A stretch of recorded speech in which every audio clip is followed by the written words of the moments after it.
Cik Saleh, sekarang kita akan berbual tentang masa depan dan juga pandangan Cik Saleh tentang industri perniagaan dan juga hal-hal yang lain. Untuk Cik Saleh sendiri, apakah kebimbangan terbesar Cik Saleh? What is your biggest worry at this moment? I got two concern or worries. Yang pertama memang cari sendirilah, because I have this vision of turning the company into $1 billion. So thinking every day of how to achieve it. The other concern is succession planning. Although we have a succession plan, as my deputy CEO, my own brother, dia pun umur dah 60 lebih.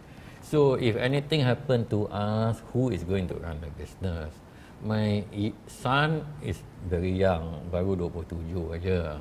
So he need more time, and he also cannot run the business alone. So now my concern is to build a different team, a younger team with the ability to be able to carry this business to higher levels in the future after me. Adakah susah untuk mendapat bakat-bakat untuk menjalankan perniagaan sebegini? Is there a shortage of talent to run the kind of business that you're doing? Talent, there are many different types of talent.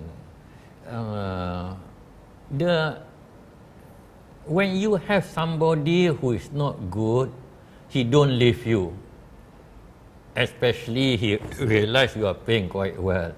But people who are ambitious, people who are good, somehow they find another challenge. Yeah, they leave you sometimes not for the money. Sometimes they feel, how high can I go? This is family business. I don't think they will make me CEO. They make their own son CEO or their own brother. So sometimes there are this kind of problems. And sometimes you doesn't know, you know. Resume you tengok macam-macam MBA itu ini. Bila kerja, apa macam sini dapat MBA pun you heran. So you have to go to trial and error. Nasib kadang-kadang juga. Okay, mungkin ramai yang tidak tahu Cik Saleh mempunyai tabiat yang agak pelik. Cik Saleh tak suka pakai cincin dan juga tidak mempunyai jam tangan. Adakah itu satu faktor yang benar? Masa saya muda memang saya ada pakai cincin, ada pakai jam. National Service, ini semua tak boleh pakai. Cincin punya pasal ada orang punya jari pun koyak pun ada during training. Tapi selepas saya bikin perniagaan, saya merantau di negara jiran cari barang semua. Masa tu 35-40 tahun dulu. Negara ni semua memang amat miskin. Third world, very undeveloped. Not many people wear watch. A watch attract attention. Some people, they get robbed. Some people get killed for the expensive watch, especially Rolex tau. Rolex tak tahu macam bikin orang punya mata semua gila.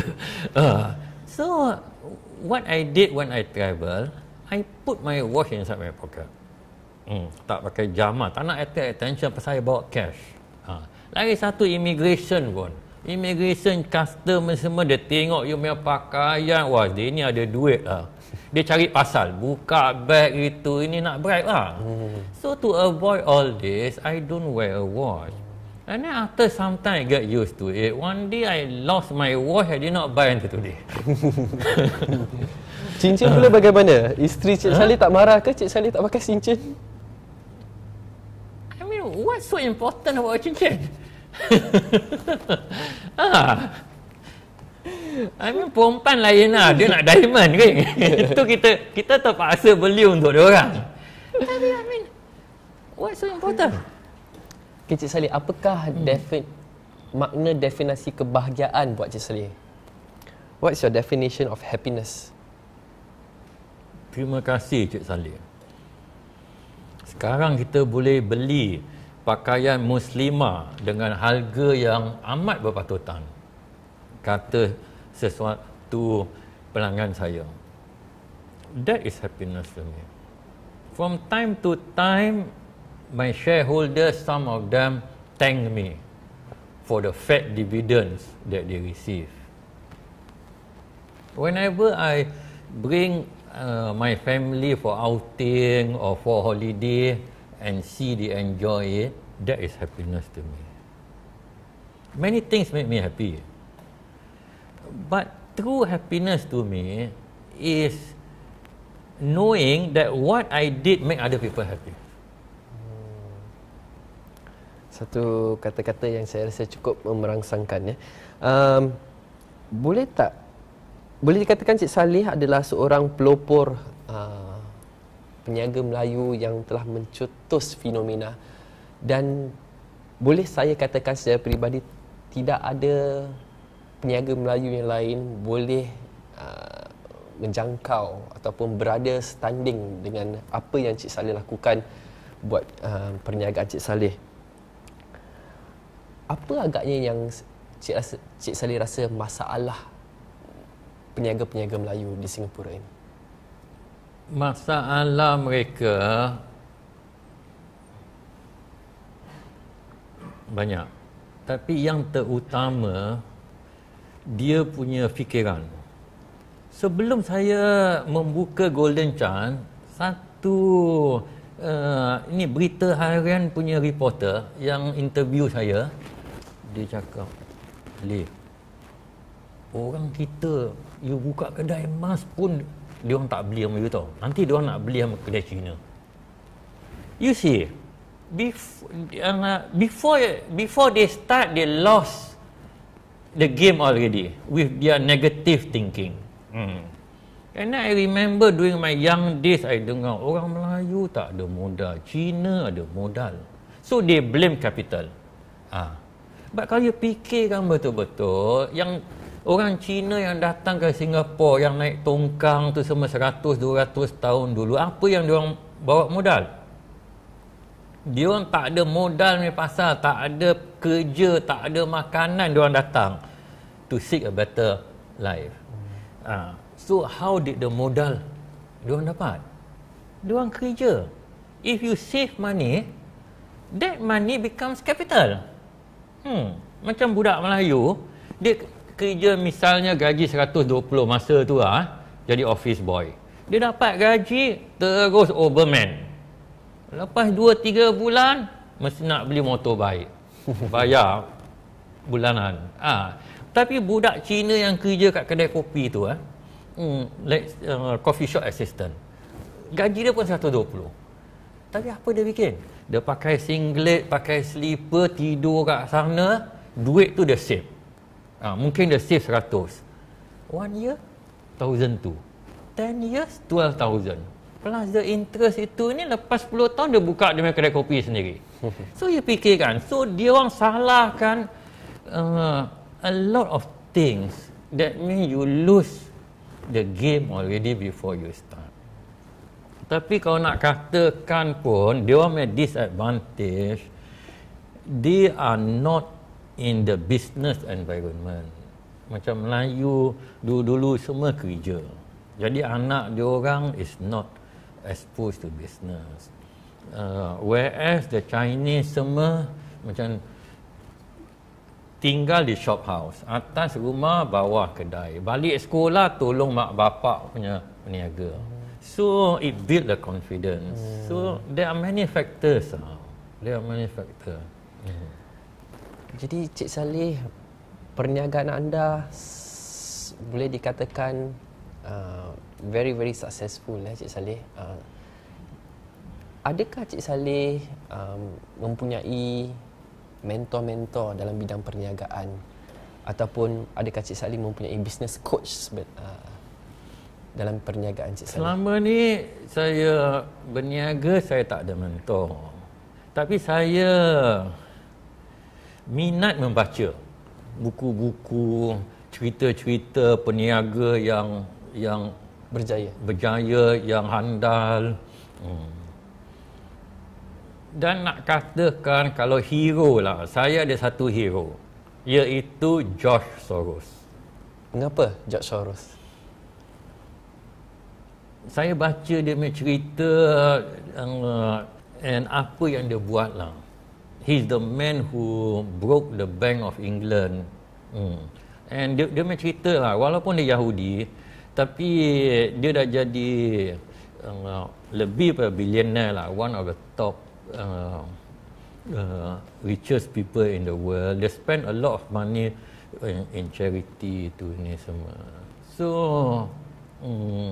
kenapa dia, I think is macam dia punya cara, dia punya daring tu to do something others have not done. The risk he took, all that lah. It's an overall punya impression. So dengan The Drive George Soros tu, anda pun pernah mengatakannya anda ingin membawa Second Chance ke tahap yang seterusnya, iaitu a billion dollar business. Pada masa ini, anda rasa itu satu target yang anda akan kecapi dalam masa 5 tahun, 10 tahun atau 15 tahun pada pandangan anda?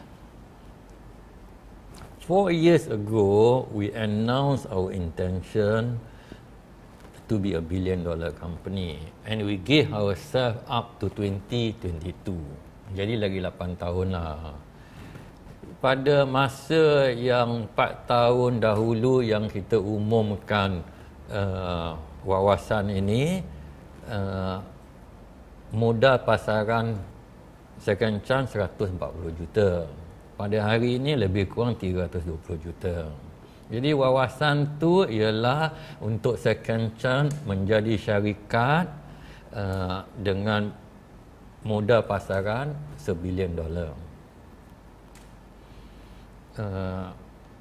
Bukan senang lah, tapi saya yakin yang wawasan ni boleh dicapai dalam 8 tahun ni, insya-Allah. InsyaAllah.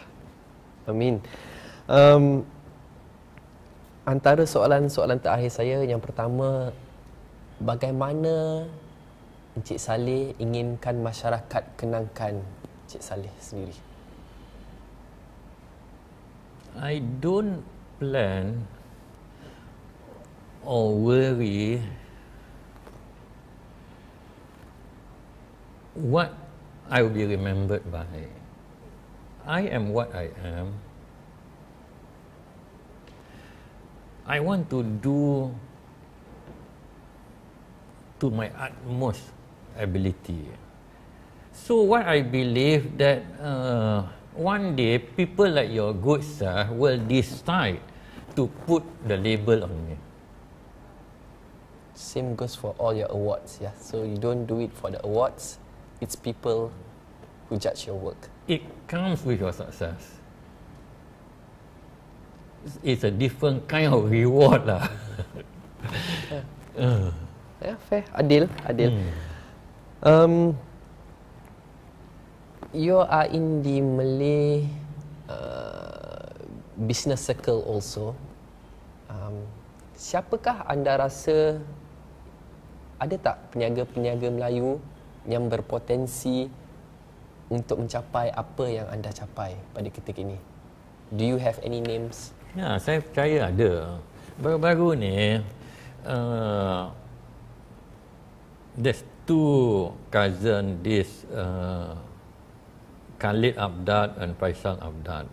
They recently went to Yogyakarta, Indonesia.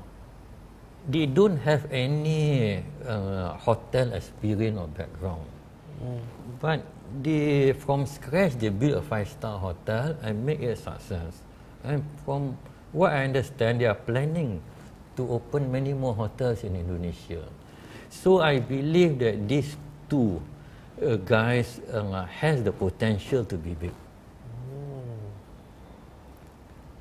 Siapa nama mereka lagi, Cik Saleh? Khalid Abdad sama Faisal Abdad. Okay, terima kasih. Dan pastinya harapan kami, Cik Saleh, untuk Cik Saleh terus maju dan usia perniagaan Cik Saleh dapat dibanggakan di masyarakat di Singapura dan juga dunia. Soalan terakhir saya, Cik Saleh. Apakah harapan Cik Saleh buat Second Chance? Pertama. Kedua, apakah harapan Cik Saleh untuk dunia perniagaan Melayu di Singapura? Pertama, about second chance, of course, I want to achieve our vision of being a billion-dollar company. And hopefully that after me, my son will bring it to a much higher level. As for the Malay business community, some time back in 2000, it was the dot-com boom. One of my friends, a successful Malay lawyer, he came over to discuss, berbual. He's working on online platform for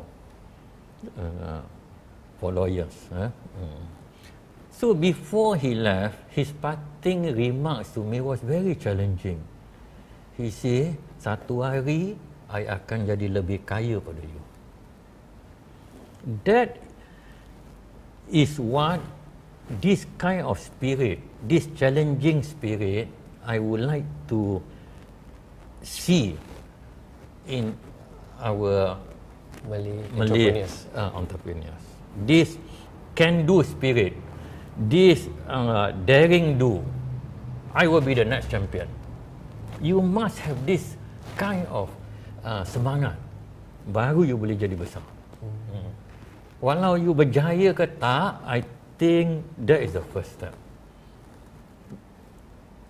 Dengan kata-kata itu, kami di Projek Bual ingin mengucapkan ribuan dan jutaan terima kasih kerana Cik Saleh sudi berkongsi pengalaman dan juga masa Cik Saleh. Semoga apa yang Cik Saleh kongsi pada hari ini dapat memanfaatkan masyarakat umum dan juga masyarakat generasi yang akan datang. Terima kasih Cik Saleh.